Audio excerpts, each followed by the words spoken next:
Good evening, everybody, and thank you for joining us for this evening's audit committee. We've got a new member I'd like to welcome this evening, Councillor Sue Woodward. It's nice to see you here.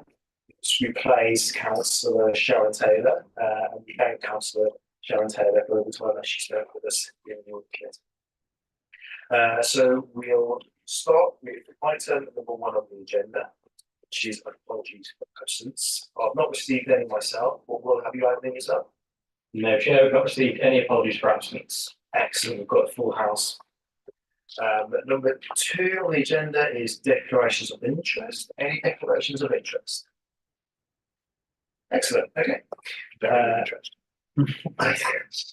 Item number 3 are the minutes of the previous meeting. I'll go through them via their title. So, that was the minutes from the 28th of November 2020. We've got apologies for absence, declarations of interest, minutes of the previous meeting, audit findings report for Litchfield District Council 21-22, audit findings report for Litchfield District Council 22-23, auditor's annual report for Litchfield District Council 22-23, statement of accounts 21-22,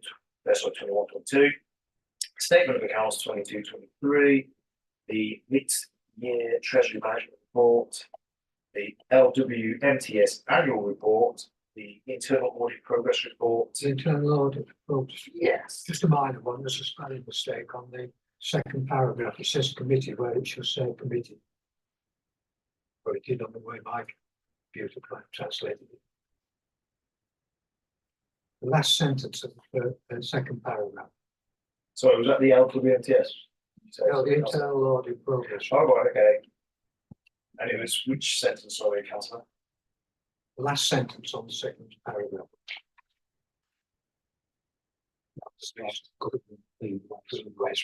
Requirements. Oh, right, okay, yeah. Can we get those correctly? Thank you. So the risk management update, counter fraud update report, and the program. Thank you. And we're happy to approve those minutes. Yeah, okay. Sign those off.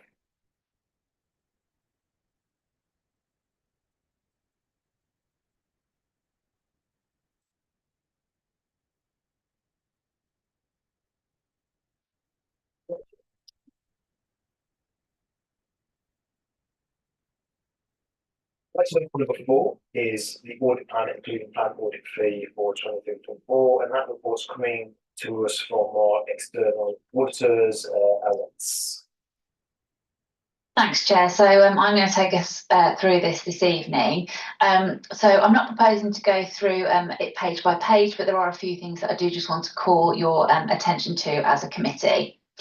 So just the first few pages of our report, starting at page 3, they outline the relevant regulations in relation to our responsibilities of delivering the audit, and they also set out ours and the Council's responsibilities in relation to the audit. If I could just ask you to turn to page 5 of our report, that basically also sets out how we do our audit and our general approach, identifying that it is a risk-based audit, and also the kind of levels of assurance that we are looking to get from the audit work that we do. If I can just ask you to turn over, Leaf, to page 6 of our report, I just want to highlight on this page the £53,000. That is the value at which, if we have an error of that amount or over that we identify as part of our audit work, we are required to bring that to your attention. How this is calculated and the other items of materiality, I will cover a bit later on in the report because they are included as an appendix. I also just want to highlight to you that on this page we have identified where we will use an external expert, an auditor's expert, and that is around the pension liability or asset valuation in the accounts due to kind of the level of estimation uncertainty and the assumptions that are used there. So we will engage PwC to do that. The following page outlines the responsibilities for management and ourselves in relation to the going concern assumptions. But we've also highlighted here that we have actually considered the subsidiary of the council, the LWMTS, and whether the council needs to consolidate their accounts in with the main council's accounts. Anthony and the finance team have performed an assessment of this based on the business plan for the LWMTS for the year end. We've looked at that, and at the moment we agree with management that they shouldn't be consolidated. However, based on materiality, we will review that again at the year end, and if this changes, we will bring this back for your attention, just to let you know that we will review this later based on the actual financial position. So over the leave, we've kind of included some information on related parties and things that we do for the NAO. I do just want to bring the third column to your attention here. I know when we attended the audit committee in November, there was a lot of discussion with GT around whether they'd be able to sign off the accounts if they haven't got assurance from the auditor of the Staffordshire Pension Fund. So we are planning to carry out our audit work as we normally would, in line with the schedule that we've agreed with Anthony and the rest of the team. Where this may cause us a bit of a problem is if we also can't get assurance over the pension values for the 23-24 financial year, but we also won't be able to give you our signed audit opinion until Grant Thornton have given you theirs for the 21-22 and 22-23 audit years. So we just wanted to highlight that to you at this stage, to say we're planning to do our work as normal, but if they haven't issued their opinion by the time we come to do ours, we will have to postpone that. We also just wanted to highlight to you that if we need to do any additional work in relation to any delays, we will also bring that to your attention as soon as we're aware of what that involves, and if there's any kind of additional fee implications for that. So just going on to page 9 of our report, I'm just going to talk you through the significant risks that have been identified through our planning procedures. The first one is around management override of controls. This is a standard risk that we're required to include as per the ISA, so you'll see it in any audit plan that comes to you, and it relates to how management are able to perpetrate fraud, mainly through journals, and our kind of testing response to this is outlined in the right-hand side column of that table. Overleaf talks about the fraud in revenue and expenditure recognition. Due to the nature of revenue expenditure at the council, we've been able to rebut the risk of fraud. This doesn't mean that we won't do any testing on these areas. We'll do quite a lot of testing on income and expenditure, but it means we don't consider the risk of fraud in this area to be that high, and therefore we've been able to rebut that. The following page talks about the risks relating to the valuation of land and buildings and the council's investment property. The values of land and buildings in the accounts are extremely material, and there are also a number of assumptions that will be used by the professional valuer employed by the council in coming to their conclusions around those values. So we identify this as high risk, and our procedures to address that risk are also included on this page. We also consider it to be a key accounting estimate, so our work will reflect that, and making sure that the estimate is reasonable and we're happy with the values in the accounts. Similarly, on page 12 of our report, there's another key accounting estimate, and this relates to the valuation of the defined benefit pension fund liability or asset. There are a lot of assumptions used by the actuary of the fund when they calculate these values, and therefore we treat it as high risk. It's also likely to be quite material to the accounts as well. And this is the area where we will use an auditor's expert to gain some additional assurance over those assumptions used by the pension fund actuary. Just going over to page 13, this outlines our approach to your value for money assessment, and what we do in relation to this, and the procedures that we will perform, and the 3 criteria that we have to conclude against. So overleaf on page 14, we've completed our planning procedures on the value for money, and at this stage we have not identified any risks of significant weaknesses in these arrangements as part of our planning work. We will complete further work on this as part of our fieldwork assessment, and we'll report to you if we do identify any significant issues as part of this work. But at the moment, there's nothing that we wish to bring to your attention in this area.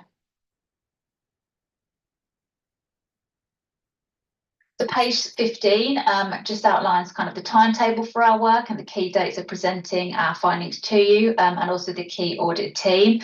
Again, we've also put in just another note in here around our ability to complete the audit and sign off the opinion if Grant Thornton have not done theirs for the previous years. And I think you're aware of the issue again with the local government pension fund. So overleaf, we've outlined kind of the services that we provide to the council and whether there's any independence threats. We have been employed by the council to deliver the audit of your housing benefits subsidy claim, which we charge additional fee for, which isn't included in our base audit fee. You can see there that we've kind of recognised what we see as being the threats to our independence and how we will mitigate those. The fees that we will earn from this work are not significant enough to represent a risk from an ethics perspective, so we are clear from an ethics point of view to do the work for you.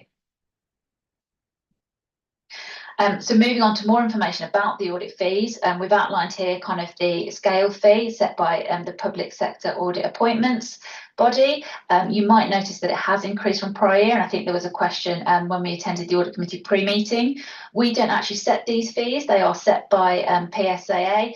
They have increased from previous years to reflect the additional requirements of auditors as well, and to kind of represent the fact that previously they'd gone to sort of an unsustainable level to be able to deliver a quality audit. But as I mentioned, we don't actually set the fee.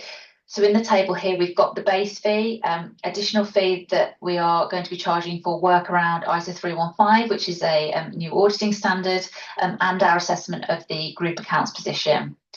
On the right hand side as well, you can see that we've also included the fee for our housing benefit work. Appendix 1 in the report outlines how we've calculated the materiality. This has been done on the draft 22-23 financial statements that were published on the website a while ago. We will recalculate this when we receive the 23-24 draft accounts. And again, if anything changes as a result of this recalculation, we will notify you as a committee so you're aware of that and the reasons why it's changed. I wasn't planning to go into any more detail on any areas of the report, but I'm happy to take any questions that the committee might have. Thank you, Helen. Any questions for our expert? Councillor Wood, please.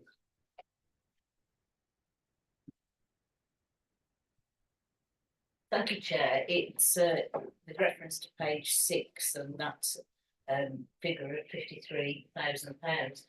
I'd just like some understanding of whether that's, and it seems high to me, but is that a relatively sensible level for an authority of this size? So can you just give me some context as to how that number is arrived at, please? Thanks. Yeah, sure. So what we do when we set materiality is we take a percentage of the gross revenue expenditure. So if you turn to the Appendix 1 on page 18, for the council, that high materiality level there is just over £1 million. So that we are presenting the results of our work to you and letting you know about any errors, we don't want to set it at that level, obviously, because we want to make sure that there's lots of headroom. So we present to you any errors that are over £53,000, and that's calculated as 5% of the overall materiality for the council. That's a fairly standard benchmark across the local government sector that our clients that we audit, and that £53,000 is proportionate to the council. So for us, that's quite a reasonable benchmark for a council of your size and activities.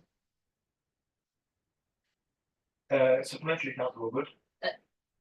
Chair, I've got another couple of questions. Do you want me to do them all together, or Is it just shall I pass on to? Is it just a couple? Coming back on that point. Oh, right, okay. You have to give way to. Yeah, absolutely. Yeah, sure. Thank you, Chair. Thank you, Councillor Woodward. Just in relation to that, I note that the materiality risk is set up 1.75%. I just wonder if you can talk us through where the 1.75% comes from, because that's the larger one that then feeds into 5%. Yeah, sure. So there's a threshold that auditors are allowed to use, and our firm's methodology lets us use. The maximum of that is 2%. And we then look at kind of the council's internal control environment, the risk of fraud. There's a number of factors that we consider as to where we then set that level. It's a first year audit for the firm as well, so it would be a bit risky to go for us kind of coming in to look at you for the first time to go to the maximum threshold there. But given what we've seen so far, we felt that 1.75 was a reasonable level in terms of that, and we will obviously revise that if we think that through our fieldwork, there is a problem that we suggest that their control environment isn't stable. But for what we've seen to date, that was how we set that level. Thank you. Councillor Woolwood, do you want to continue? Yes, thank you, and perhaps this is me as a returning member rather than new member to this committee. I just need some explanations on some of the issues within this report. If I go to page 9, when I see the risk of material misstatement on this particular page is very high, there were another couple that were referred to as high. Can you give me some sort of background context to this? Because personally speaking, this wouldn't feel as though it was a very high risk, but looking at it as external auditors, you see it as a very high risk. So can you give some context to that, please? Yeah, so the nature of this risk is around management's ability to perpetrate fraud, and because they would have access to do this anywhere across the financial statements, the ISAs, the International Standards of Auditing, actually require us to class this as a very high risk. So we're actually required to determine that, and it's due to the level of control and influence that management have over the financial statements. Now, that's not to say that Anthony and the finance team are doing things fraudulently, but what it does mean is when we are considering our testing and when we're applying thresholds, we have to be aware that is a potential opportunity for them, and we're guided by the standards of auditing to make sure that we are considering that and giving it its due. So we're required to identify that as being very high risk. Thanks for that. Can I just come back with a supplementary, please, Chair? Yes. So that statement there saying it's very high, that would be fairly common across all local authorities. So there's no concern particular to Lichfield District Council. No, that's helpful to know. Thank you. I can see the shaking of heads. I don't know whether others can. Yeah, we as part of our planning work, we do some work around the journal control environment as well. But as you said, all of our councils will have it as very high risk. Any questions, members? Councillor Officer? Thank you, Chair. This may be a question more for Anthony than for yourselves, but I mean, I'm very concerned that we are 2 years out from having a set of accounts certified by an external auditor, and I'm aware that you're kind of fencing in the dark because of that. But I'm really desperate to see these come through, and what can we do to try and press Grant Thornton to see if they can bring those through forwards? I'm aware that it's an industry-wide issue. I think it's actually probably a good thing that the fees increased by 275%. Because it really needed to, because the entire internal audit system for councils is broken. But what can we do? Because it can't continue like this. So, to be fair, this isn't Grant Thornton's issue. This sits with the county's pension auditors, EY. They haven't. I think when I just looked at the last audit and governance committee meeting at the county, which I think was the 12th of December, they looked like they'd just completed the audit 2021 council pension. There is a progress report on there for later years, and I've just again looked at the Statutory Finance Officer Group minutes, because this affects all bodies that are a member of the pension fund. The county at the time said that their understanding was 21-22 was complete, 22-23 was almost complete. Now I don't know how far away almost complete is, but to my knowledge, we've not received the level of assurance that we need from the county's pension fund audit to enable Grant Thornton to sign that off. Now, this is quite commonplace across the sector. There's a lot of audit things that's why the government have introduced this way of potentially disclaimers of material misstatement, qualification, which they're talking about resolving by the 30th of September, which is 2024. Now that's subject to a consultation, but I mean, in an ideal world, I don't want to get to that point. I'd rather we get the opinion issued by EY, but I'd have to go back to the county, try and get another follow-up. But I say there's a lot of people asking the same question, because districts have completed their audits and now purely waiting for a sign of the pension fund. Thank you for that, Anthony. I suppose then this is now a question to come back to our floating heads. I mean, how does that look? Because obviously, if we were to get the audit opinion from the last couple of years, 3 days before you're due to give us your final, obviously it's not going to be signed out. How would September, if we take that as an example, is that likely to lead into further delays? Because effectively I'm asking, when do we desperately need that by? And how is that going to affect any delays if it comes in after that? Which I know is a very difficult question to answer, but.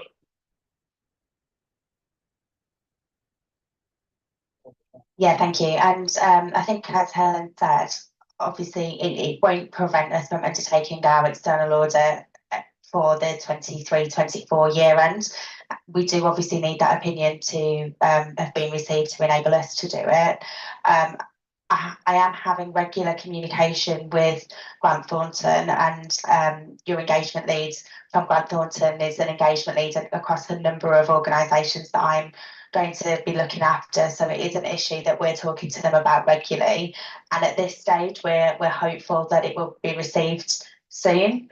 I think in terms of how late could it be received to not implicate us in having a delay, it's probably hard to tell until we know the outcome and to know whether there were any changes needed to the financial statements. But my understanding is that at this point that isn't likely to happen. So if that is the only thing outstanding, once that's received, we would then need to go and review Grant Thornton's audit file to give us assurance over the opening balances and then enable us to sign our audit opinion. So it would be the process of that, and how long that would take would probably be the extent of the delay. Thank you. Thank you. That's Thank you, Councillor Watson. Thank you for the answer as well.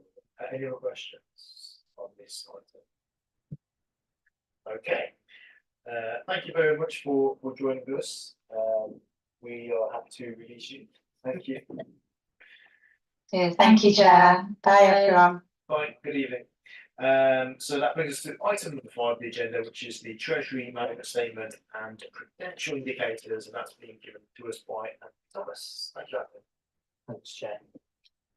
So, Treasury Management Strategy Statement, Capital Strategy, is one of 3 reports that come before the committee each year of the cycle. So this particular one sets out what we plan to do in the next financial year, sets the limits that we can work with into investments, debt, etc. The other 2 reports, the mid-year one comes around November time and explains to me how we've done. Are there any issues around limits, breaches, etc.? And then we have an annual report which tends to come around July time, which says, looks back at the year and says, this is what we actually achieved. The content of the report is focused on capital programme, treasury management, debt and investments. So it's quite a key part of the medium-term financial strategy. It is based on current legislation and the SIP produced Prudential Treasury Management Code. It's quite detailed, quite wordy, quite complex, unfortunately. Do what we can to try and make it easier, but there's limitations. And the points I was going to make to the committee are, in terms of the capital strategy, so that's the framework we operate in for capital investment. There's no significant changes to the version that was for 23-24. The capital programme includes budgets for the new leisure centre, the cinema development and the replacement waste fleet. The capital receipts assume that Venture House is sold during 23-24 for the budgeted sum or more. We've also included what I call a notional capital receipt, so that's where we are undertaking the land exchange of the 3 Spies 3hold in return for the 6 retail units. So we are gaining one asset and losing another, so there is a transaction there that needs reflected in the accounts. In terms of borrowing need and what we call minimum revenue provision, so that's how much do we intend to borrow and how do we intend to repay that. That will increase quite significantly from 25-26 because there's 5 million in the programme for funding the new leisure centre and around £500,000 for funding the cinema development, both of which have been to full council for approval. In addition, the replacement waste fleet at this point in time is assumed to be funded by a lease type contract by operation, which is the current arrangement. And that's also classified as a form of external debt, so it needs to form part of the programme. That still will be considered in terms of alternative options, so purchase, borrowing, etc. But that's the approach we've taken at the moment. There's no significant changes to the approach we intend to take with treasury management and investment in 24-25 compared to the previous 23-24. Gross investment income 24-25 is quite significant, just over £2 million. That's predominantly based upon the level of balances we've got in the bank account and the level of interest rates. Although our inflows do project that interest rates will reduce to 3% by September 2026 in their central case. So our MTFS over that period does reduce quite significantly from 2 million to about 900,000 in 27-28.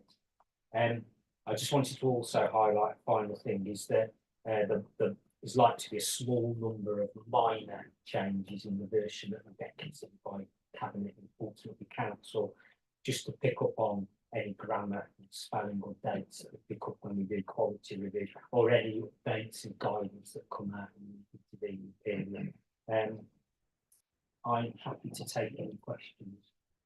Thank you, Anthony. Any questions for Anthony? Before I go and ask questions, Councillor Woodward. I thought I'd wait Chair until somebody else indicated, but perhaps this is my renewed enthusiasm for being part of the audit committee. It's interesting to look at least at the capital strategy again, because at least 4 of us around the table looked at the capital strategy at the Overview Scrutiny Committee earlier in the week.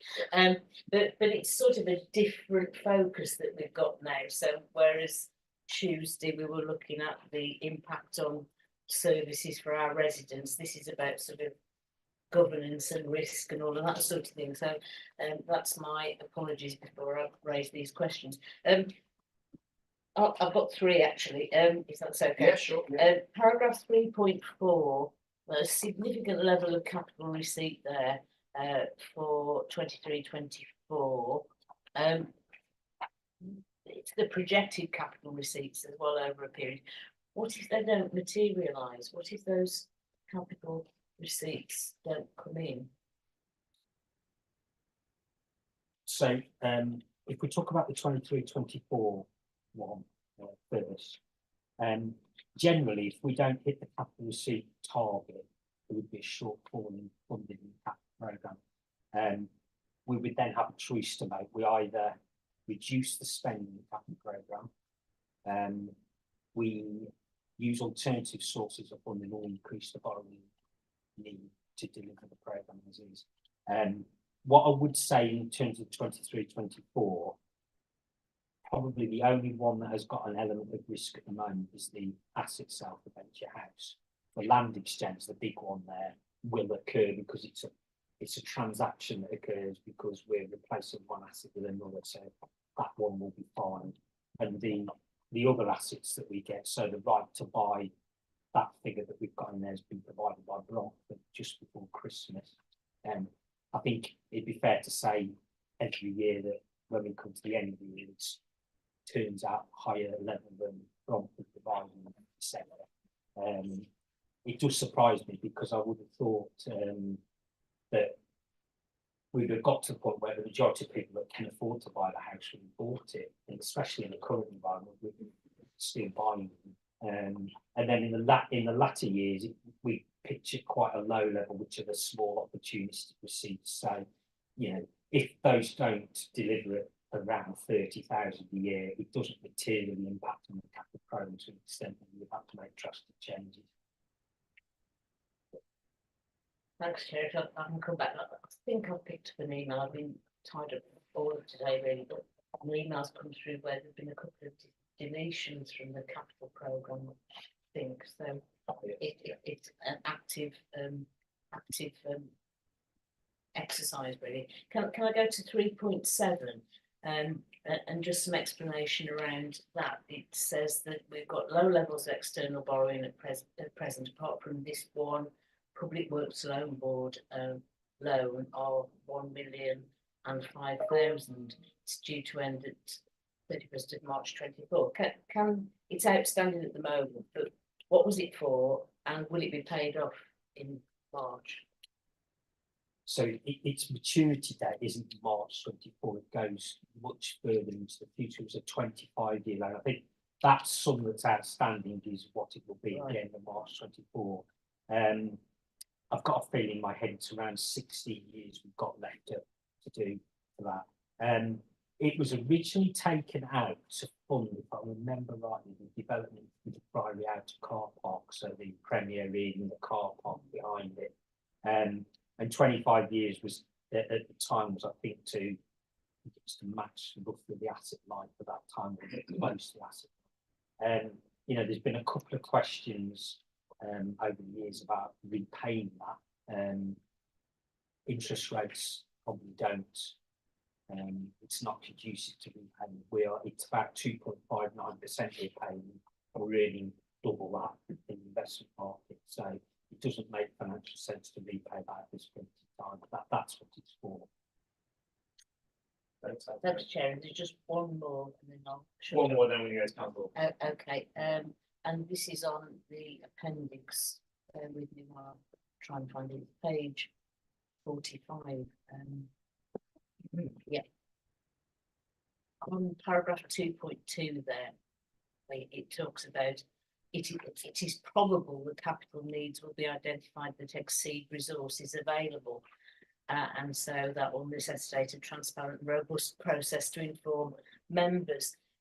Just an explanation of how that process will work. Will it be through audit? Will it be through overview and scrutiny? I'd just like some sense that members have got a hold on that possibility or probability, as it's referred to here.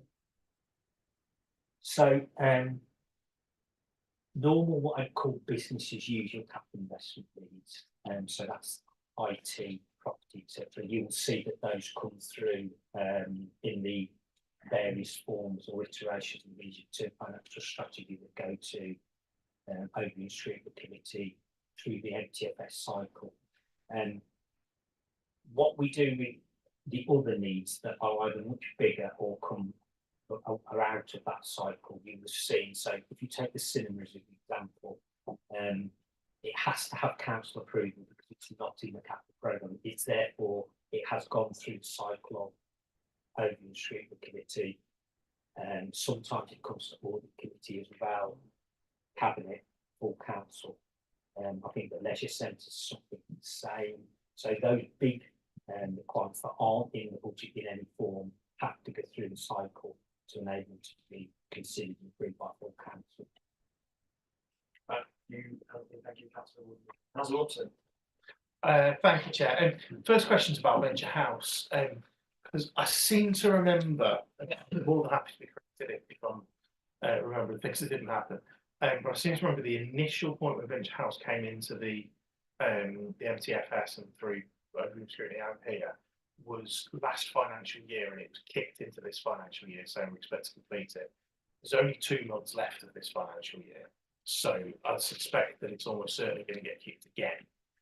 After we've kicked something 2 years, the way that the current commercial property market is working, do we need to have that revalued so we can look at this again? Because what I'm very worried about is that we've got £1 million capital receipt here, which we haven't realised for the entirety of the financial year effectively now, or certainly the entirety of a year. And it looks like it's a pretty big hole if we keep delaying and pushing back and pushing back and pushing back. So I think, yeah, I've probably spoken enough on that one. So because it is quite material sum, especially in the scheme of capital receipts and the funding it provides. It's one we've got under watch at the moment regularly. I mean, we report on it in the money matters reports as well. I've seen an email in the last day or so where there is progress on the receipt. I can't hand on heart say though that it will be completed by the end of this financial year. Now, what I would say is that as long as I can see progress and I'm being given confidence by the property team that the likelihood goodies that will be sold and will be sold for the value involved. I'm comfortable to leave it in the capital programme. If it delays a year or so, that doesn't have a material impact on the delivery of the capital programme in total, because we can reprofile other elements of funding to offset it. It would become an issue if all of a sudden we either we couldn't sell it or we couldn't sell it materially for that different to the value of the assets. Personally, from my conversations with Simon and the property team, I don't think we've reached that point this time. Thank you, Chair, and thank you, Anthony, for that. And I know property and exchanging contracts is a whole thing. I think that's the politest way I can say it. But I think in terms of that, you know, if things are moving, I'm very comfortable with what you said there. But I think if we were to get to the end of this financial year, it needs to be profiled and things aren't moving, I think it's very worth putting on record now. But certainly, I'd like to see that looked at, potentially see if because what I'd rather see is us have it revalued to a proper market value, and us maybe achieve £100,000 less, but still achieve the £875,000 rather than have the 975 hole in it. So yeah, I'll leave that one there if I can. Thank you for your clarification. Next question is paragraph 313 on page 34. There's a line in there for new leisure centre operating costs.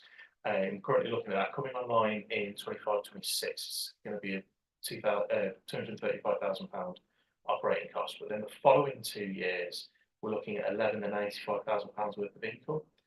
My understanding was that was going to go into the LATCO. So should that not be reported as part of the LATCO's accounts and not appear within ours? So I suppose there's two points in there I was going to make. So the reason there's a quite sizable loss in the first year is there's implementation and transition costs, which account for the costs there. And the second point about where does it sit in the account? So the way leisure centres are being accounted for at the moment is that all of the income is received by the council, and we pay a fixed management fee to the company to operate the centre on our behalf. So in that sense, the difference between income and spend sits within the council's accounts. We take all the income, risk and opportunity in that situation. The company, their benefit comes from the difference between what their operating costs is and the management fee that they receive. Thank you. Yes, Councillor Alderson. Thank you, Chair. Again, just following that then, you know, I'm glad to see that we've got sinking funds invested and that we'll look at these. I don't see anything here in terms of capital programme for Burntwood Leisure Centre. Does that mean that Burntwood's not being accounted in the same way, or that I've just missed the line where we've got a capital programme in relation to Burntwood? So that table there specifically focuses on new assets or new capital expenditure. What is the implications of that? The Burntwood, I'm just looking through now. We include in the capital programme a line called, I think it's called property plan maintenance or something like that.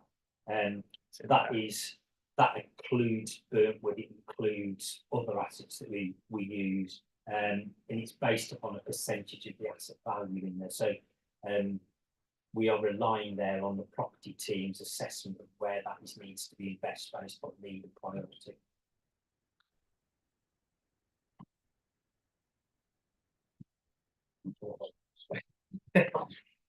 I'm going to skip a question because it may lead into another ones I've got. I'm on page 49, the two pie charts at the top of there, asset management plans as at 31st of March. We've got £1 million worth of assets there with no replacement programme. Is that in some way in relation to that long-term asset, or am I completely misreading that? No, so what we tried to do in this section is to show how our plans are informed by current asset management plans. So we've got 66% that we are aware we've got a replacement programme. So for instance, as a good example there, the depot have got a replacement programme for their waste fleet, their mowers, their streets.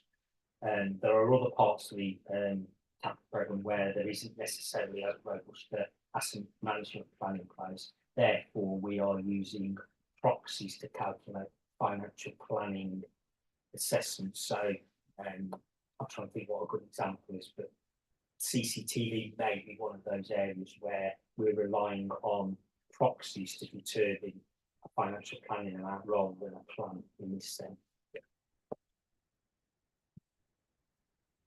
And just to check on that, I mean, it's weird. It's a similar size to Venture House. Are we comfortable with that, or do we think there's any challenge that we need to go back to the relevant teams and suggest? But and it may not be that all of them, but basically, if we've done that piece of work to look into those specific areas where those the placement programs are missing, about whether we need to be a little bit more robust. So I think we've chased a couple of times in those areas, and I think we're trying to adapt our approach so that rather than becoming a standalone piece of work where we ask for an asset management plan to be produced, that as part of the ongoing budget meetings with these service areas, that we raise the need for plans for ongoing investment. Because I, to be honest, whilst we build a sum of money in, I'd rather that be based on more informed than me just staying a percentage of a benchmark figure, see what I mean? So we're trying to convince the areas to do those. I mean, I think Andrew might have had one of his internal reports as well as part of that. So that's one of the areas we're trying to look at, the recommendations that are outstanding, see if we can close those off and then reduce that number. But it may be in some cases that the risk involved in not having the replacement programme is not that significant. There we go. I'm going to get to Councillor Whitehouse, and then I'll come back to Councillor Robson if that's okay. I've only got two more, I promise. Councillor Whitehouse. Yeah, thank you, Jeff. Anthony, I was just looking at 320 when you mentioned the 2 million investment return, a big figure, and that's likely to be affected as interest rates will start to come down. Just wondering what contingency plans we have to wean ourselves off that 2 million so that it doesn't leave such a big hole in people. Yeah, so if I look at our future year projections, so this looks at 24-25, we're talking about an average investment balance of about 45 million, an average interest rate of 4.73%. 25-26, we're assuming that average investment balance will reduce to about 41 million, and the average return will drop to 3.75%. So that drops from 2.1 to about 1.6, which is reflective of two things: our closest projections for interest rates and the fact that we will be using internal borrowing to fund the cinema and the leisure centre. So if I then look forward another 2 years to 27-28, we're working on an average investment balance of 29 million with an average return of 3.2%. And that means that only 900,000 investment income is projected. So that's quite steep reduction there in the medium-term financial strategy, which reflect both current plans for capital investment but interest rate forecasts as well. I would say, given the steep drop that we're talking about there, that they're quite prudent investment balance levels, and therefore my belief would be there is some element of contingency there for if interest rates drop further. Thank you. Councillor Robson, please. So following Phil's question, I want to jump back to the one that I skipped because it is related to that and the discussions that happened at BOE today. He says trying to find it. There we go. It's not something that I think we're going to be able to look at today, but in relation to those prudential indicators, whether it was a piece of work that we collectively thought might be bringing back at some point to look at liquidity.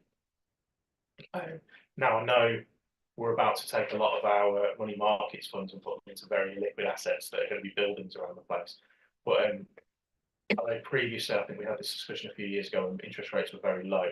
So by looking at taking a proportion and putting it into 300 days as opposed to 100 days, the marginal gain was so small that it wasn't worth looking at. But whether there's a piece of work that you think might be valuable there, particularly if interest rates are going to start dipping down, about whether there is a value in maybe locking up a sum, obviously not a lot of it, for maybe a year at a higher rate, or 2 years at a higher rate, and whether there'd be some value in doing that.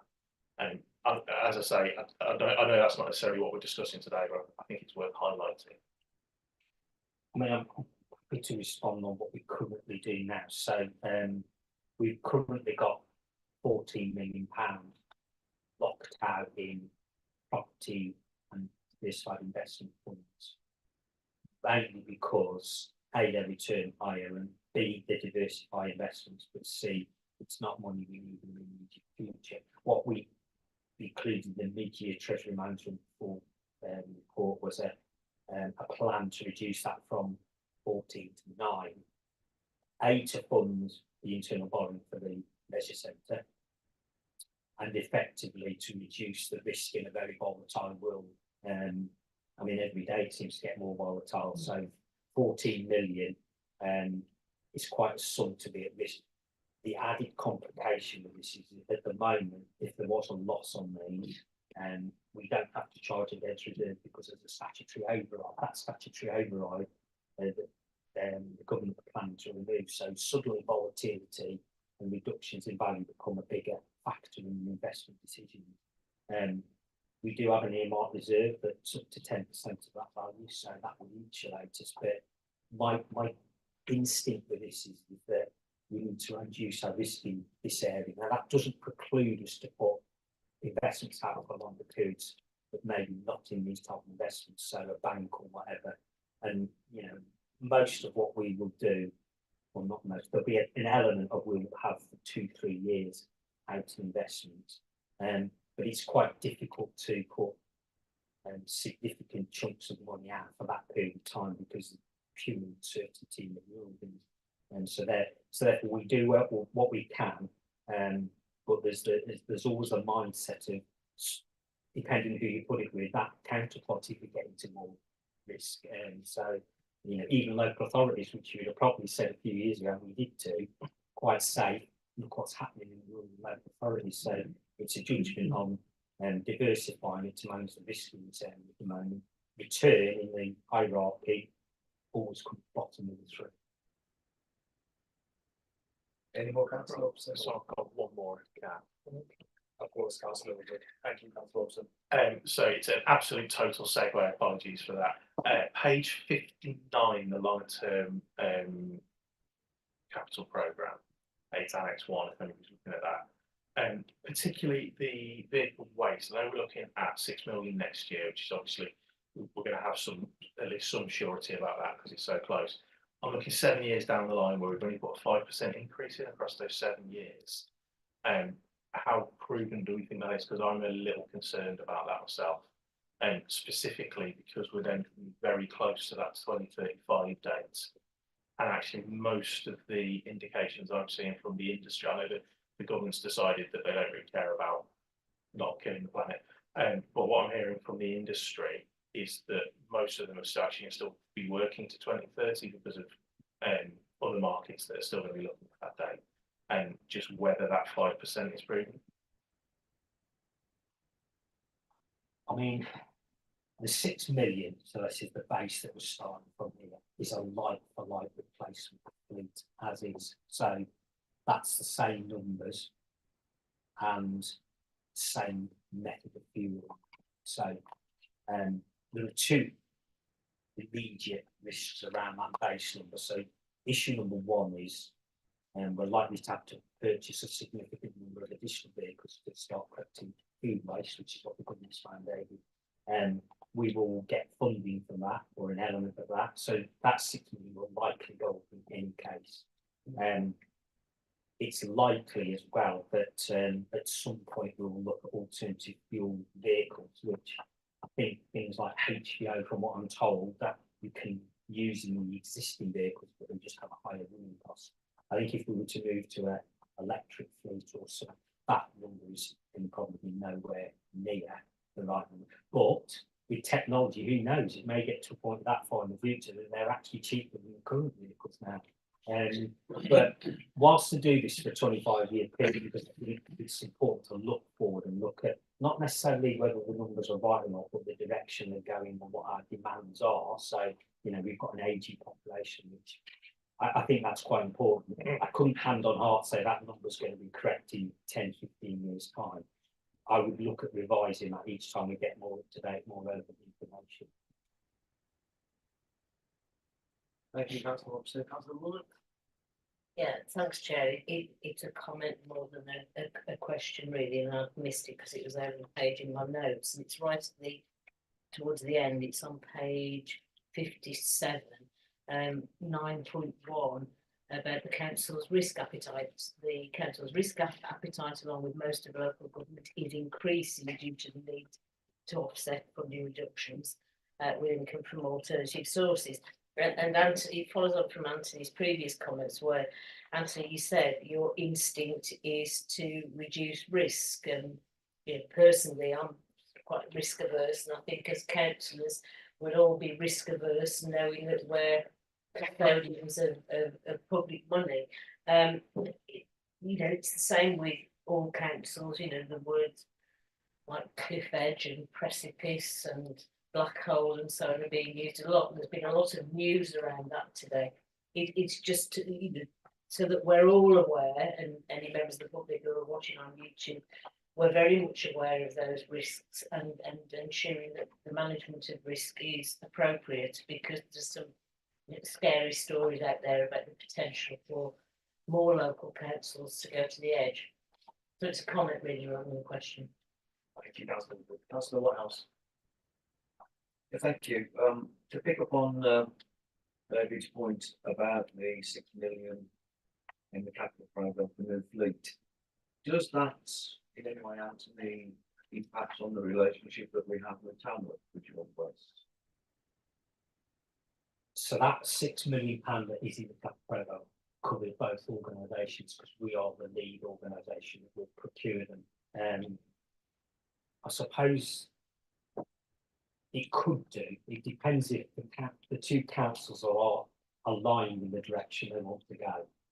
If we go in different directions, there's not going to be a tension there, and I think that tension is going to come from both fleet and the approach you take to maybe carbon recycle, things like that. So I think from memory, there's a paper that goes to the cabinet or something like that from the fleet. We're going to have to get a consensus view on the direction we're going to go, because that's going to be quite integral in the fleet that we procure.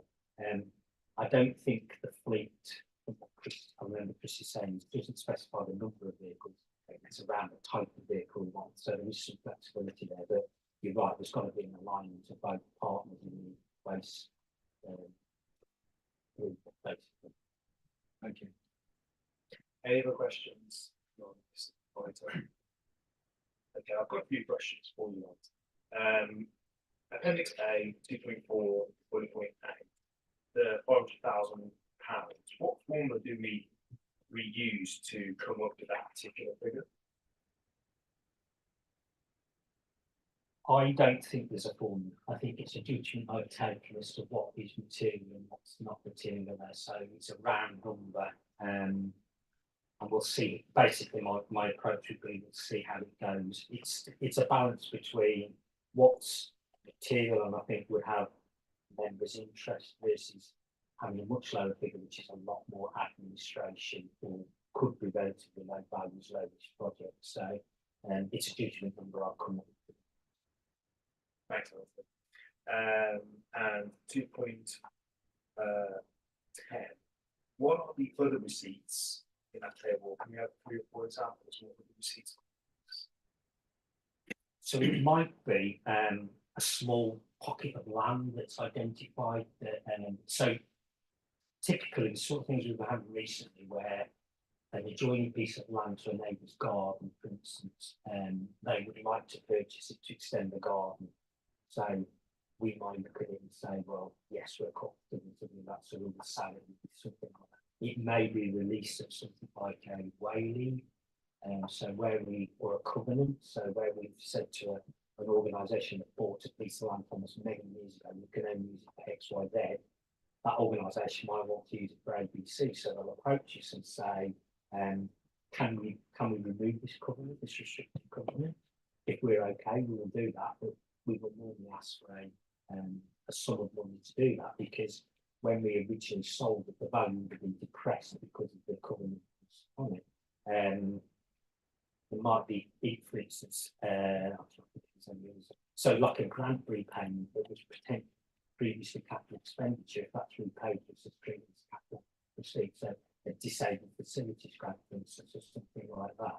It's those type of very small. They can have quite a lot of money in a scheme, but they tend to be quite small in value. Thank you. 4.1, same appendix, then we say 4.1. When will the surveys last them, and when can we expect the current surveys to be completed by? The reason I ask this is because obviously the results could change the bottom line of our asset level in the financial position of the council. I don't know if it's the answer to that question. I'll have to go back and find that out. I know on specific assets we will do a condition survey often if we're proposing to do works to or disposal, etc. But I'd have to find that out for you on that particular question. And there will be a lot of assets in there, so I wouldn't be able to remember those all. And my last one, I'll want to answer 4.5. Why aren't the leases included in the table? There should be somewhere as part of the transfer expense. So where are they shown instead?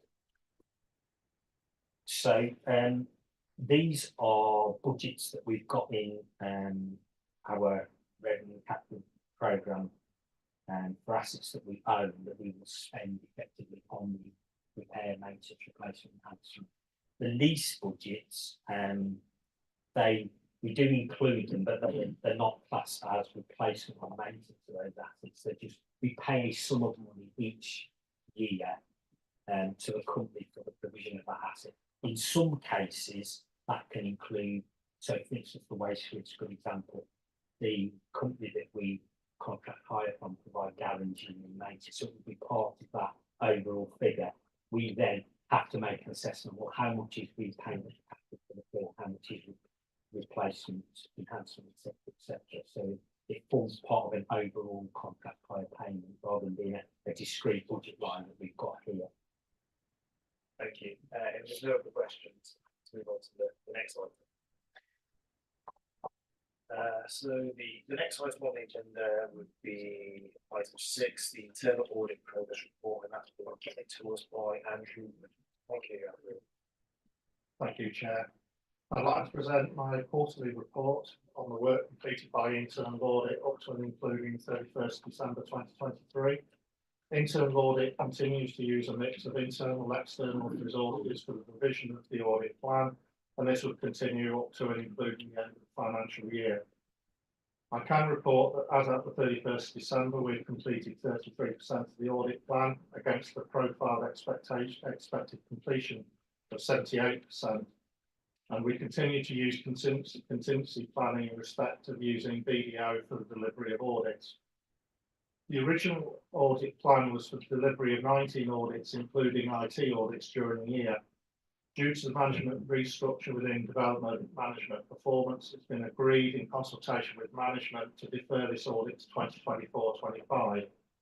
We are also in discussions with management concerning the expected review of taxi licensing, and this will also be potentially moved to the 2024-25 audit plan, as there's currently ongoing work on development of new policies and working practices in this area. A further audit regarding strategic housing management has also been refocused and will remain in the plan, but in totality, this area will also be formally reviewed in 2024-25. To provide assurance to the committee, in my report, I've included an overview of the current position as at the 31st December of the current work in hand. And as at that date of 31st December, we had 3 audits where field work was fully completed and draft reports were issued to management. We had 5 audits where field work had commenced and is currently progressing. and 4 audits where fieldwork start dates are during Q4 of 23-24, and as outlined, 1 deferred audit. I'd like to also note to the committee that we only report on completed audits, so once those have been finalised, they then go into the completion statistic. During my regular meetings with BDO and the IT auditor, I'm expecting the completion of the outlined work, and taking into account the current progression on those audits, I can give assurance to the committee that we will complete 78% of the plan by the 31st of March 2024. Appendix 1 outlines the work completed by internal audit. I'd also like to highlight to the committee that we continue to have a large number of outstanding audit recommendations, and I've agreed with leadership team that they will review and update me the progress of those by the 29th of February 2024, and I'll update committee accordingly at the outcome of this review when I next report in my quarterly progress at this committee's meeting in April. The principal auditor is currently completing the re-review of all limited assurance reviews, and these will include areas around climate change, section 106, property and leases. And again, once those are completed, the findings will be reported to this committee with the relevant change, if so deemed, in relation to the assurance levels provided. Within Appendix 2 of my report, I've outlined the section of progress in implementing the agreed recommendations following completion of our external quality assessment and conformance with the public sector internal audit standards. We currently have 2 recommendations out of the original 12 raised, which are currently ongoing, and those will complete following the completion of the audit planning cycle for 2024-25. Similarly, the suggested enhancement recommendations, we only have 1 outstanding recommendation at the moment, and again, I'm confident that this will be completed by the 31st of March 2024. I'm currently working on development of the person specification and discussing with management the process of advertising for an independent member to this committee.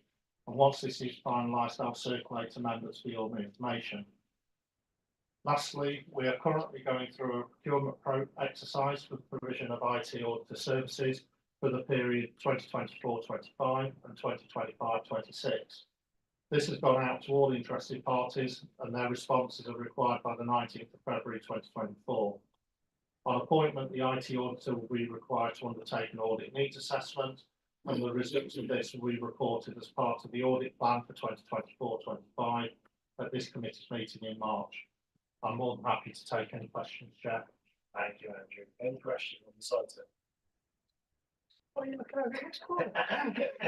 Councillor Woodward, did you want to start us off?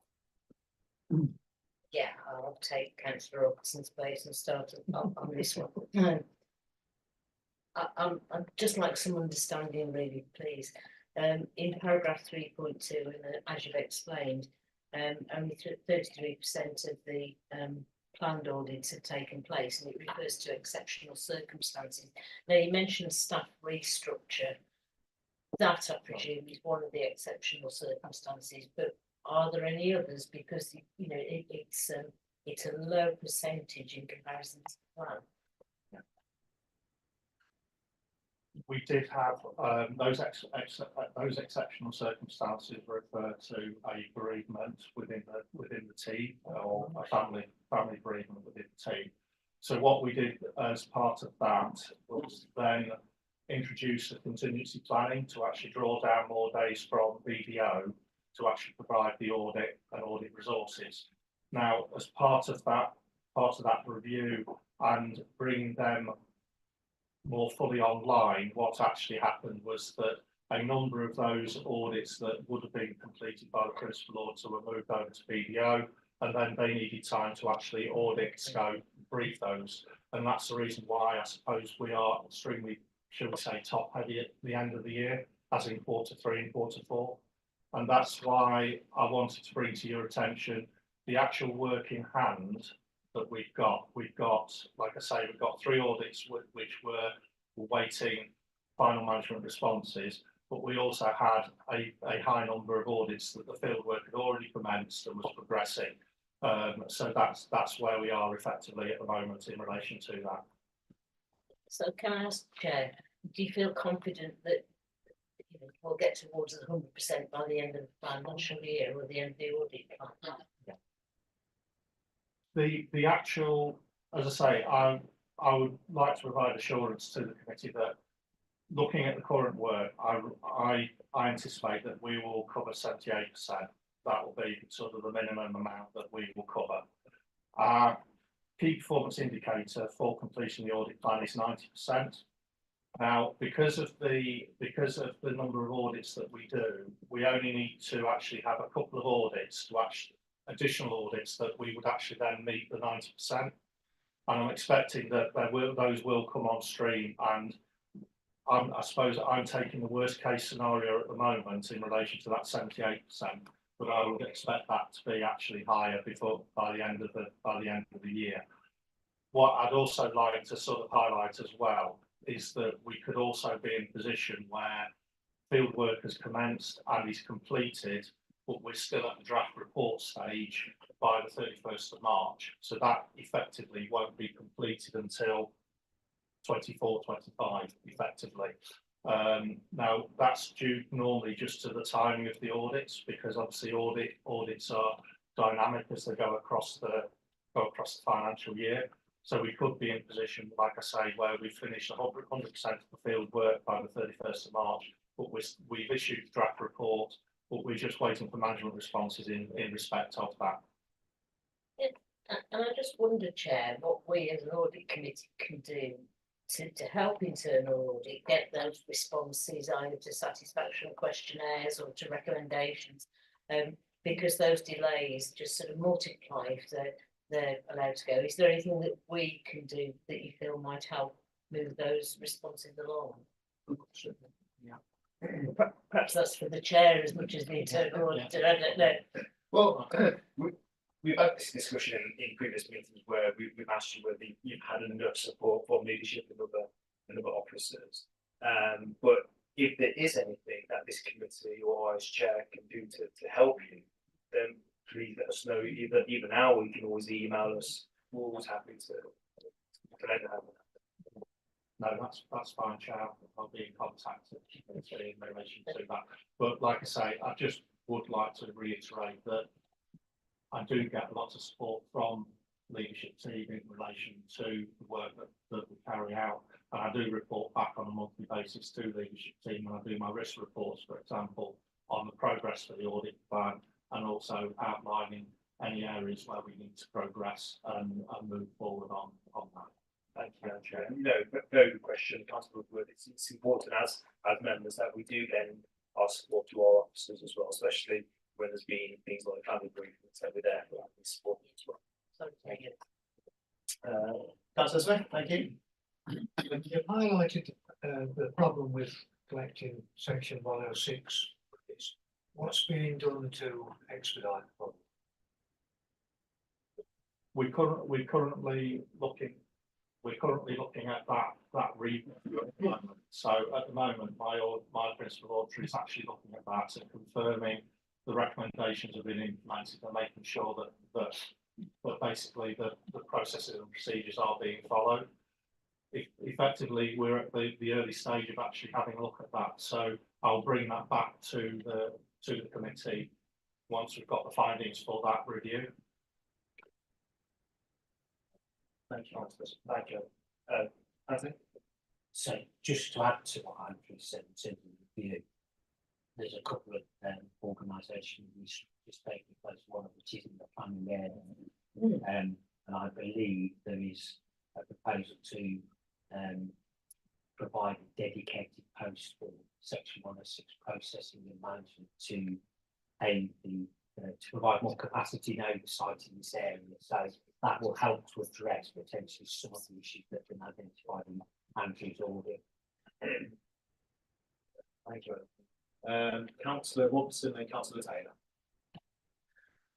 Thank you, Chair. I've again got a couple of which just. Councillor Taylor's happy. He's next. So the first one, I know you mentioned there about the drawing up job description for external evidence. Can I ask about the likelihood of us getting those in place before the end of the year? I'm aware there's probably going to need to be a decision by council in there as well to appoint them. Because I think it's going to be really valuable to have them in for the end of year accounts, etc., etc., etc. So just in terms of where we're at with that and how confident you are that we're going to be able to get them in place. I know we were quite eager to expedite things and bring things forward, so we had them. I think we did really want to make sure we've actually in place by that point. No, like I say, I am in that position of drawing that at the moment. My expectations are that we need to go through a process where, for example, as any sort of job is advertised, going to have to give at least a month's notice in relation to that to actually get any response within. My expectation is that they would be in place for the start of the municipal year, as it to bring them in effectively at the start of the municipal year. But again, we will try and expedite that as quickly as possible. But obviously the other side of it is that we've got to have the applicants as well, and also the applicants have got to be of the right standard to actually bring that challenge through as well. So that is something that we're obviously looking at and making sure that we are focusing that job description effectively, that we are going to get that right caliber of independent members for the committee. Thank you. Just coming into the kind of main body of the report then, paragraph 3.6, page 80. The 28 high priority recommendations. And can I just ask about the age of those? I know it's been one of those things we've touched on at previous meetings, and just how we're looking. And I don't intend to quiz you on the age of all 28, but where we're looking at generally in terms of the profile of the age, and if there are any that are particularly concerned because they are still many years. Yeah, we do have a number of recommendations that are 4 and 5 years old, effectively haven't been fully implemented. But again, a number of those progression has been made on those areas. And this is one of the reasons why I've gone back to leadership team to basically ask them to go back to review those recommendations and obviously highlight those to managers. And again, that's part of this sort of exercise that I've been completing toward, should we say, November, December last year, and then start of this year. Because again, a number of those recommendations will effectively be extant. In other words, they have actually been overwritten by either changes in processes or procedures or changes in systems generally as well. Now, one of the things that I have, and this is part of my sort of role and remit within going back to leadership team on a monthly basis, to highlight those recommendations to senior management, and again to get buy-in to that, get those resolved. Again, I need to see the responses that come back from management in respect of that, because again, all the high priority recommendations, we need to see evidence that those have been implemented.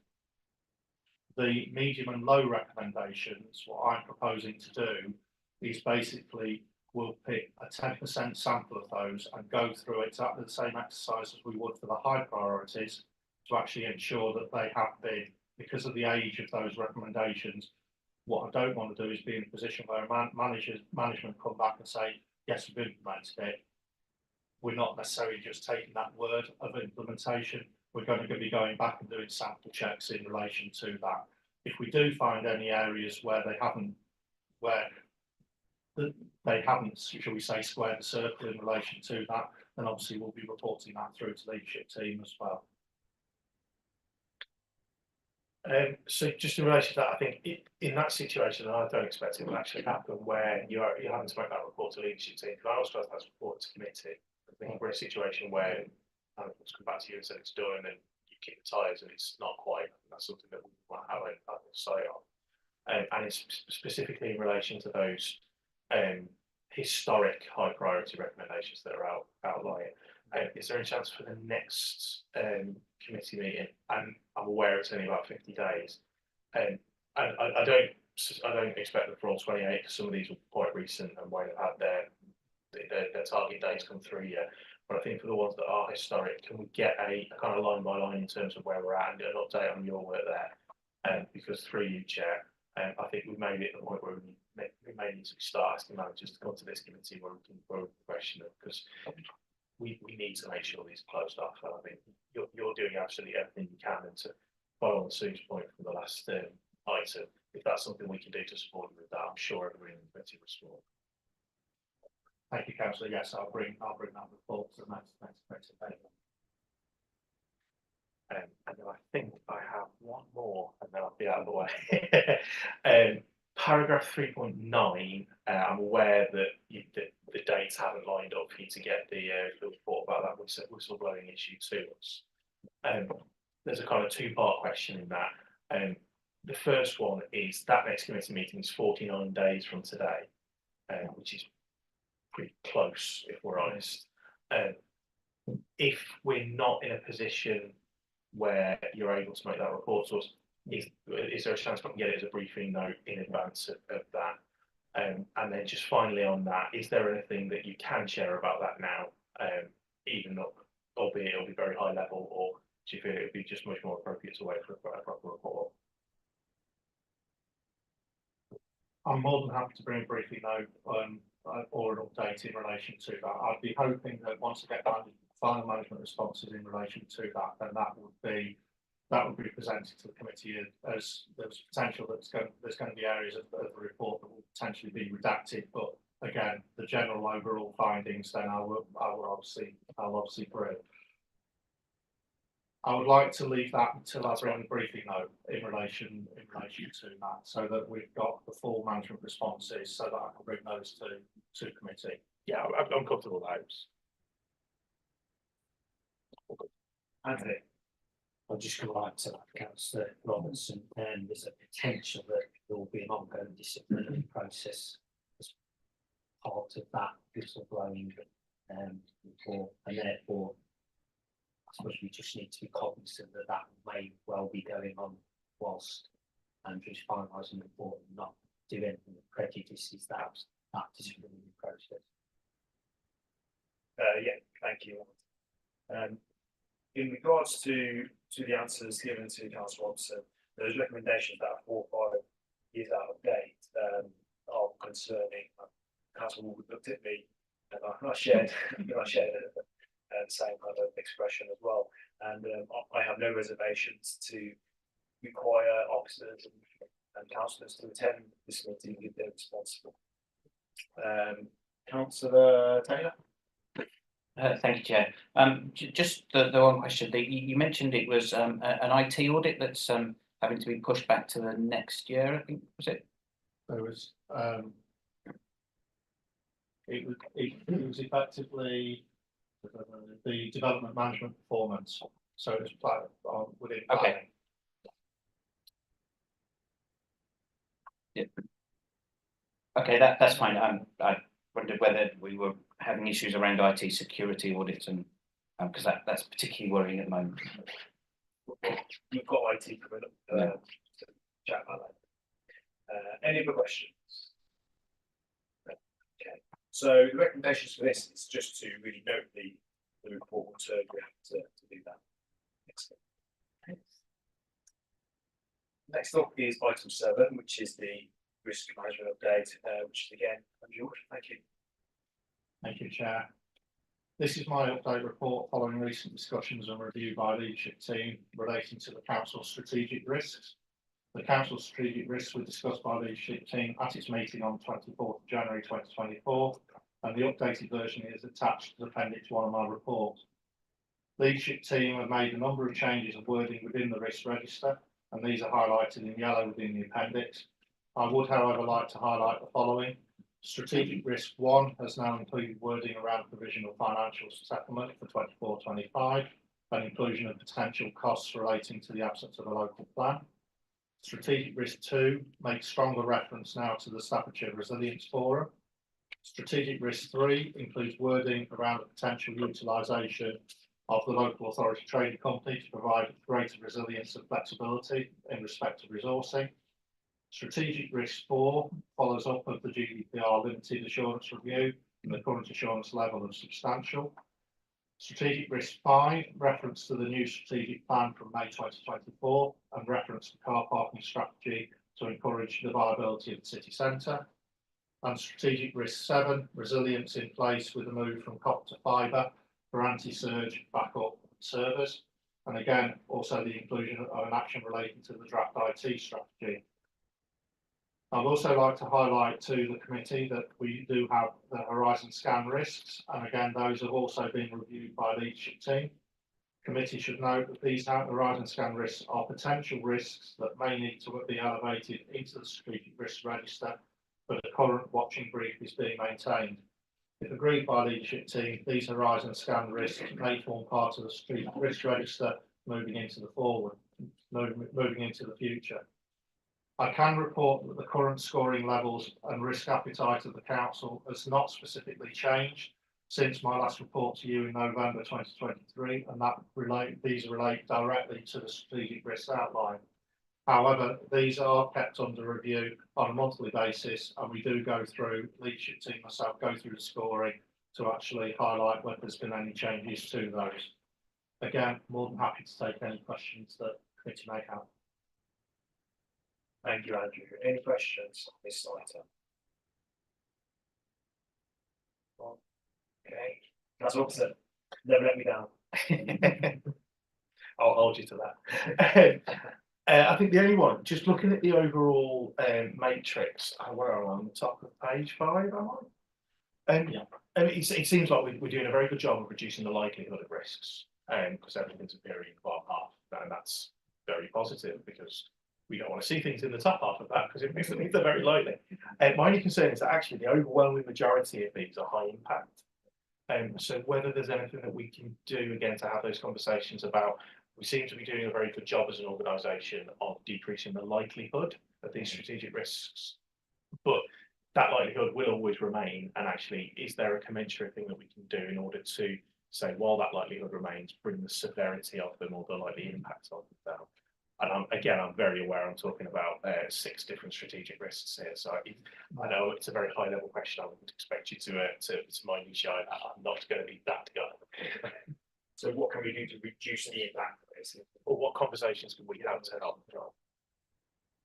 I think inherently, I think generally because these are council strategic risks, the impacts of those strategic risks are going to be at that higher level in relation to that. But again, I think from those discussions that we have at leadership team in relation to looking at those impacts and seeing whether we can mitigate those impacts, because again, I think most of the mitigating controls will reduce the likelihood generally going through. I think again, these are areas, for example, like just taking strategic risk 7, which is around IT and cyber security, for example. Again, the impact of any form of third-party attack onto our systems or whatever is going to be a high impact generally in relation to that. It's actually getting those mitigations in sync that then therefore the likelihood then starts to come down. Again, I think probably over time those risks move in that matrix. And I know specifically, I'm probably concentrating on strategic risk 7, but it's one of the easier ones to concentrate on. That has been up in the red area in relation because of the current geopolitical situation. But again, with the mitigations around the multi-factor authentication and those areas and server security, etc., then again we lowered those down. Again, I think those are the areas that we also can have a look at, and I can bring that to the leadership team as well in relation to actually having a look at the impacts as well. But again, we do review those scores on a monthly basis just to make sure that they are current, because again, it is a dynamic field that we're actually concentrating on. And again, there may be other areas like horizon scan risk that may need to be lifted up into the matrix, and they may actually fall in above the risk appetite. In other words, in the red area within that matrix.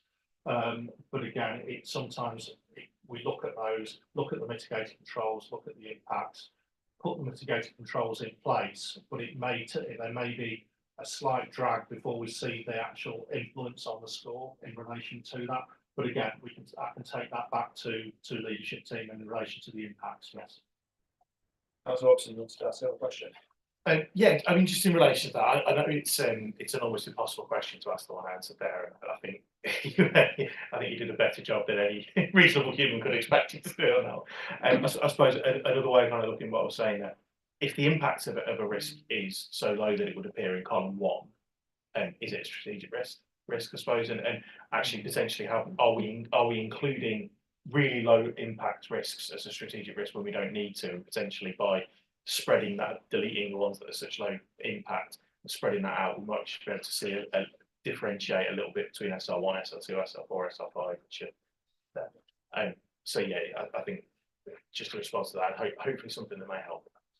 Yeah, you can certainly have a look at that, Councillor Robson, in relation to that. Have a look through. Again, like I say, the scoring is dynamic. It does change over time, and again, that's one of the reasons why we bring those in. For example, like strategic risk 1 around pressures on financial, for example, the original score is basically likelihood 4, impact 4. So it's 6, so it's effectively 16 right at the original score. But bringing in those mitigating controls in relation to that, then that brings the current score effectively down, and again the target score down as well in relation to that. But again, that's an area where the impact is low effectively, but there is a likelihood that could increase, because obviously there is the mitigations, and of course we then are looking at financial settlements and provisional financial settlements, and again until those feed in, then effectively we don't actually see the impact of that until later down the line, because if that provisional settlement isn't as expected, then obviously that will then rise the actual current score, that will actually then increase. Anthony? Can I just add to that on the SR one, because it was my area. It's quite difficult because finance does drive virtually everything when you like, but not you'll have the money to do it. So it does have a strategic impact across the order and wider when you look at the support we provide to other groups and bodies that are on the council. And Andrew's right, in some respects, there are elements we can control, so where we set our own fees and charges. The problem is a large part of local government finance is controlled by central government, and therefore it's very difficult to reduce the risk down to an acceptable level, especially when you get single year settlements and therefore you're only looking 1 year ahead. There is change in the wind that you never know what it is. And the best you can do to mitigate the risk is to do scenario testing, set prudent budgets, and respond to policy papers, and hope that that is enough to manage the risk in this area. But you know, as you see on the other side of that, a lot of authorities are faced with demands increasing, inflation, and they, you know, you've got a choice then. What do? Do you reduce your budgets? Do you take very difficult decisions, or do you do higher risk things, which mean less impact on the community, but protect services? What you've seen with a number of the authorities that got into difficulty is they've chosen to take decisions where the risk is higher, and unfortunately, the world and the markets have gone against them, and suddenly you've got a situation where, with the best of intentions, you now create bigger problems. So it is really a difficult area to assess and manage, to be honest. Thank you. What's that? Thank you, Chair. Just looking at SR7 and the original score of 4, that feels incredibly low, given the current state of play. I think my understanding is this year 2 district councils and a city council have already been compromised by cyber attacks and are still struggling. Redcar, of course, 4 years ago, that's estimated to have cost them over £10 million to correct in the long run. and things seem to get worse. So the opening score of 4, on the original score of 4 on that risk seems quite low. We can certainly have another look at that, because like I say, it is very low in relation to that. But again, I think this is where I go back to my previous answer to Councillor Robertson in relation to that movement. That original score was up at 12 and 16 a few months ago. But again, with the current sort of situation that's impacting or affecting the council specifically in relation to that, then again, we are aware that there's those increased number of phishing attacks, for example, and those areas. But again, that then moves back down to, shall we say, ICT, and having the robust arrangements in place, multi-factor authentication, for example, penetration testing that's in place, and also sending those emails around users to see if they do click on the links, for example. But again, those are the areas that we've got at the moment. But like I say, can take that on board, councillor, and then we can have another look at that. Yeah. Thank you. A follow-up question in terms of ICT, cyber security. Do we know how many attacks that the district council has a week on our cyber systems? It depends what you classify as an attack. So we do get constant door rattling from hostile states, I guess. What to say. So we do see incidents out from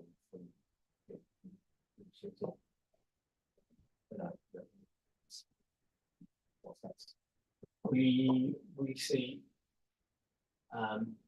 phishing attempts. We see them being attempted. We see a lot of them being blocked. We also see impersonation attempts, which is certainly one of the things when you catch it, you may have come across a situation where your emails get blocked because of impersonation attempts. And that's a measure that we've put in place to prevent those attempts. So we see them. We see the attempts.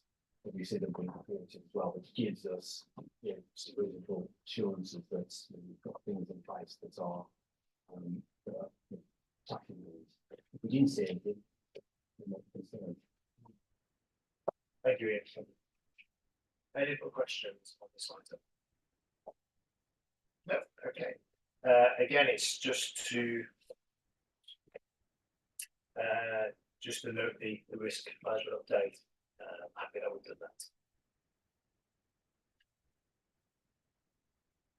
Next up is item 8, which is the GDPR data protection policy. That report is coming to us from our interim ICT manager, Ian Nicholas. Thank you, Ian. Yeah. So what we've circulated is a revised data protection policy.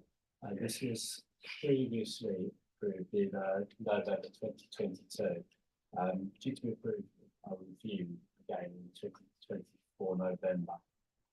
But we've done an interim review on it, so we've got some minor changes that have been highlighted in the appendix of what we've been supplied there. It's not substantial changes, really. There's some minor changes, sorting out typos, sorting out terminology and language. Two main changes we've made. We've separated out employee and member accountability, because employees and members function in a different environment in a different way. So we separated those out. And we've also added in order to sort of strengthen it, a responsibility and accountability for the wider leadership team, so that we've got that additional management responsibility. All staff get trained in GDPR, and through the substantial audit assurance that we've got there, much of what's been done has been improved and embedded, but it's to bring that sort of widely accountability there, so that, you know, whilst all officers and all employees have that responsibility, we're also responsibility into the management team. So really the ask is for your approval for us to put this policy into action. Thank you, Ian. Do you have any questions for Ian? Councillor Wales, then Councillor Robson, then Councillor. Thank you, Chair. Thank you, Chair. Ian, you mentioned training there. A very important part of GDPR is initial training. I just wondered, I was looking in the policy for ongoing training and ongoing checking. I just wondered what the plan is. It's a great policy, but how do we implement that? How do we make sure that the staff know what they're doing? How do we make sure councillors know what they're doing? And we talk about contractors as well. It just seems as a massive training and checking job to make sure that that policy is actually implemented. Thank you, absolutely, and I mean, yes, that is one of the challenges there. So we've got a training platform that's learn.childrenbc.gov.uk, and we put out training material to the staff on that and to members. So as part of the member induction last year, a link was sent out. I don't think we made it mandatory for members, it is mandatory for staff, and we are able to put up reports as to how many people have completed and take that through to the leadership on reporting on that. So we've got that set for annual certification. So the way it works is you get prompted for your do your training on an annual basis. So that, just to refresh it time and time, repeatedly. What we intend to do with this policy is we're going to update that training material and that policy in the final piece to sort of cement that theory practice, local practice. And so that will be added once this is approved. We'll add it in there as that follow-up step on that. We did last year when we took everybody through that process. There was a threat of people's access to systems being revoked if they didn't comply, and we held to that threat, and we got people across the line to complete.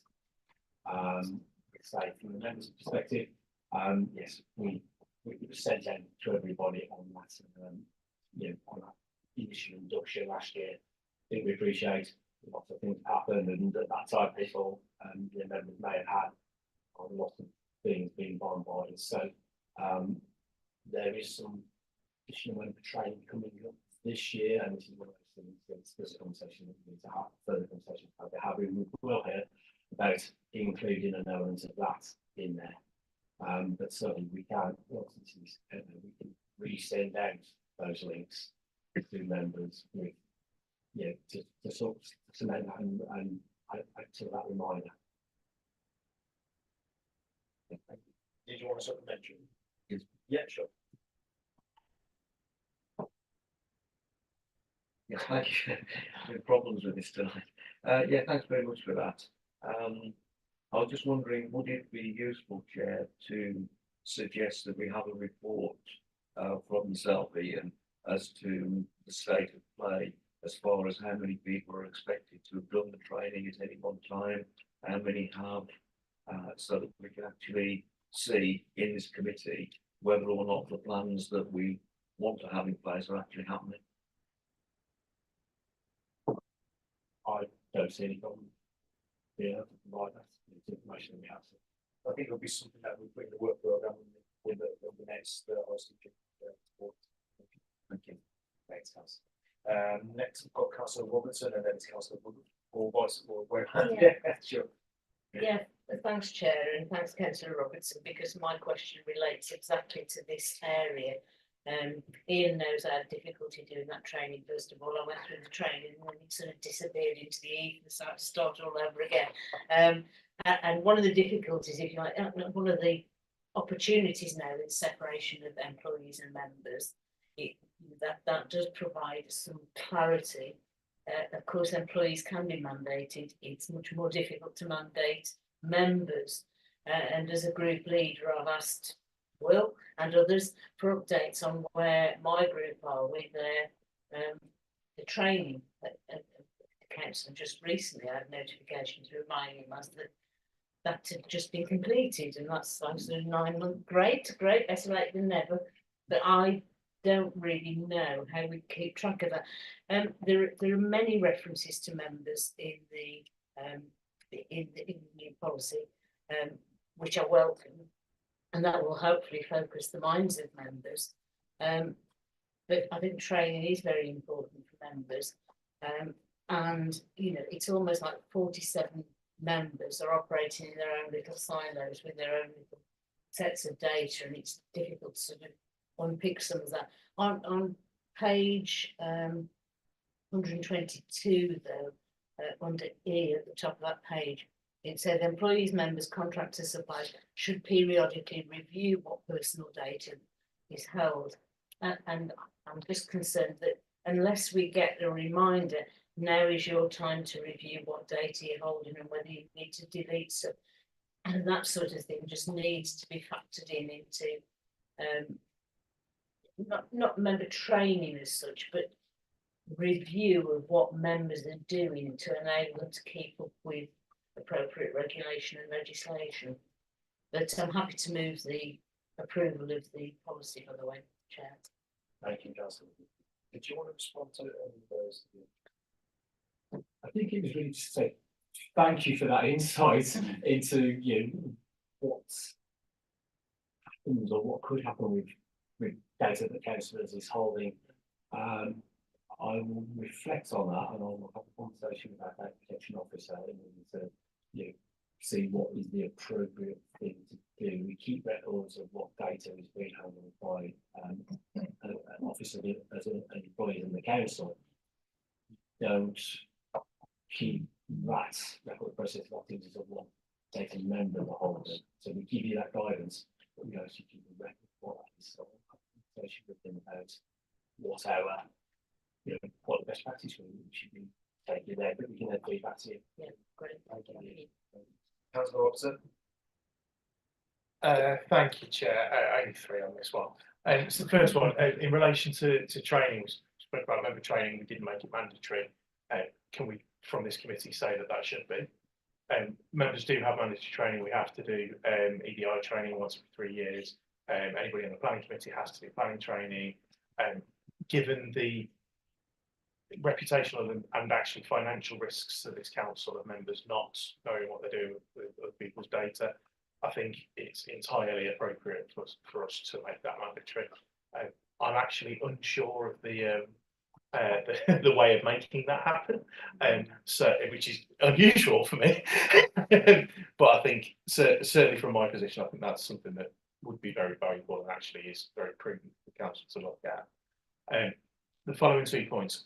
First one in relation to 3.3 employee accountability. I'm actually going to ask for an amendment in there if I can. Any breach of this policy or the related policy procedural guidance may result in disciplinary action. I don't actually like it saying that it may result in disciplinary action, because any disciplinary action can only be taken by a hearing. Hearing has to come after investigation. I think it's going to be much stronger if we change that to something along the lines of, and I'm not wedded to the wording, but any breach of this policy or related policies procedural guidelines will be considered under the council's disciplinary policy. Now that disciplinary policy will include a stage which involves initial investigation to see if there's anything valuable. But I think from an employment point of view, that's tidier, and I think it also sends a slightly stronger message. Yeah, I mean, again, thank you. I think that's a very valid point, and yeah, wording's not better. With regards to the mandatory training element, I think that is something that the committee wants to say yes, that absolutely has to happen. We have got the mechanisms by which we can do that, and we're on, share those with you. I wonder whether this would be better for a conversation between the party leaders, the political party leaders to have first, see how they feel about making it mandatory for their members. Councillor Woodward? Chair, my initial reaction, and I hate to disagree with my deputy, but my initial reaction is it's sort of around the art of the possible. You know, I'm not sure that we can mandate members. We can encourage and persuade and cajole and offer lots of carrots, but there aren't really any sticks. So I just played that, but I think your suggestion is a sensible one. Thank you, Councillor. Councillor, on that point, yeah. Yep, on that point, Sue, I was thinking that are we not soon to look at member standards, to look at the code of conduct? And is there an opportunity, perhaps in the code of conduct, to put something about mandatory dealings and mandatory training to GDPR in that particular document? It would be up to that particular committee. It's now a separate committee, that would be on their very particular some of those. But before we move on, actually, are members happy with that amendment that Councillor Watson has put forward? Are we happy to put that in the document? Yeah, okay. Just to be clear, okay. Yeah, Councillor Watson, did you want to continue your question? Yeah, so I've just got one more. I'm looking particularly 3.12, page 126 of the document pack.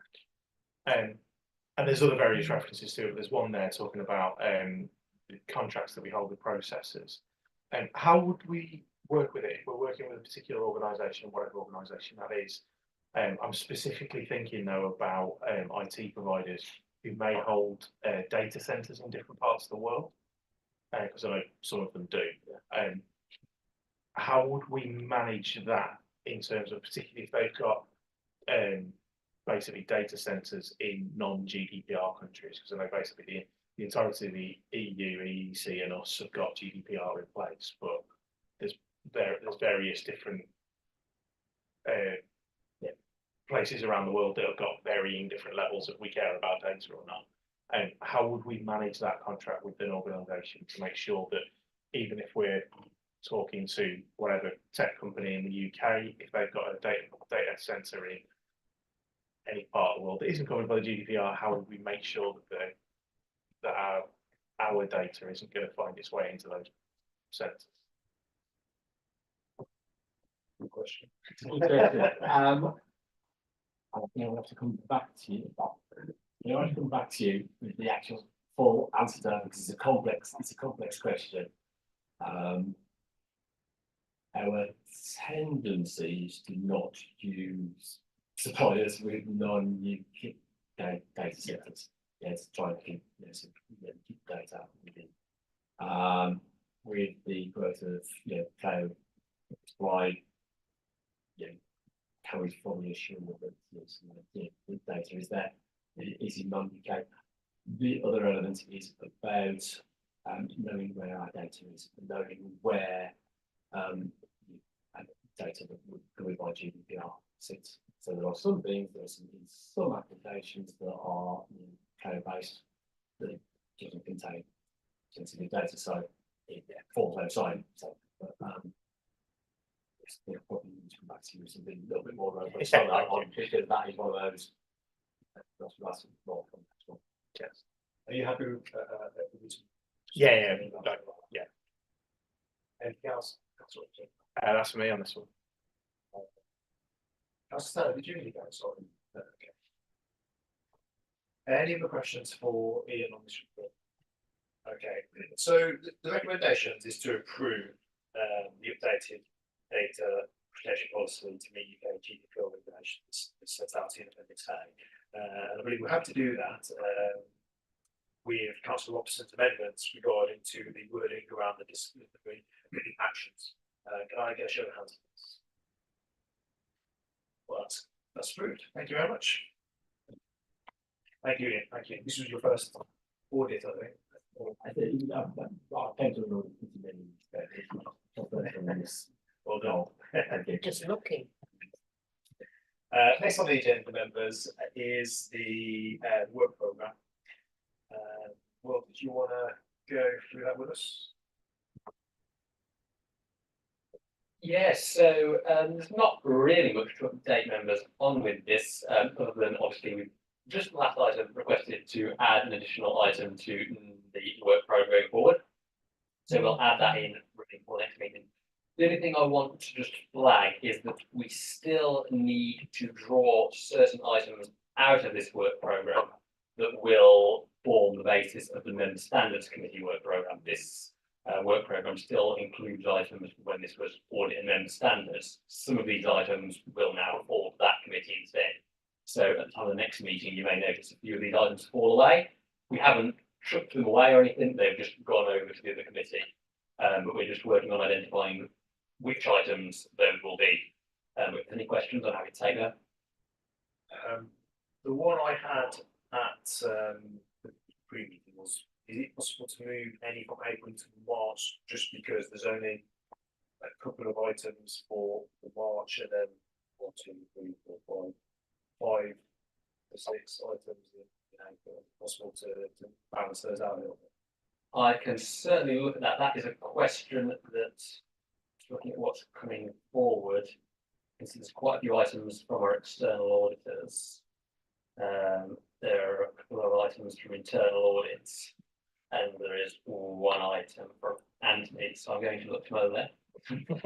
See if I get any nods or shakes of heads, because it might be a question for them. I do know from a governance perspective, I can answer the question on the annual governance statement, which I think my conversations with the governance manager will probably need to stay in April, but I will double check that.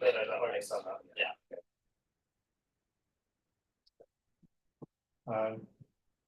Moving on to the internal audit ones,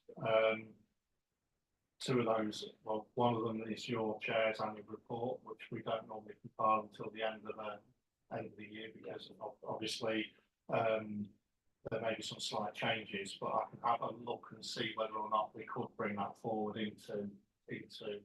It's 49 days away. I would probably suggest that the annual report for internal audit, which gives basically the full year position and the quarter 4. Yeah. That I would suggest that if possible, we would leave that as April, because then that way I can get full figures, because going 21st of March, there may be still items that are still going forward on that, but we could potentially. Again, the other one is in relation to the risk management update. Again, I'd probably suggest that would stay where it is, because that again gives a full year review at the end of the quarter. I can certainly have a look at the chair's report, see what we can do on that. It just seems March will be very short until Ever was it last start, I think, as well. yeah. That's one of the checking normal of that could go forward any of their items. I suppose we can sort this out via email and then update them once it's happened with that. Yeah. Okay. So that brings us to the end of the meeting. It's 7:53 p.m. Thank you very much for joining us this evening. Thank you. Thank you, Chair.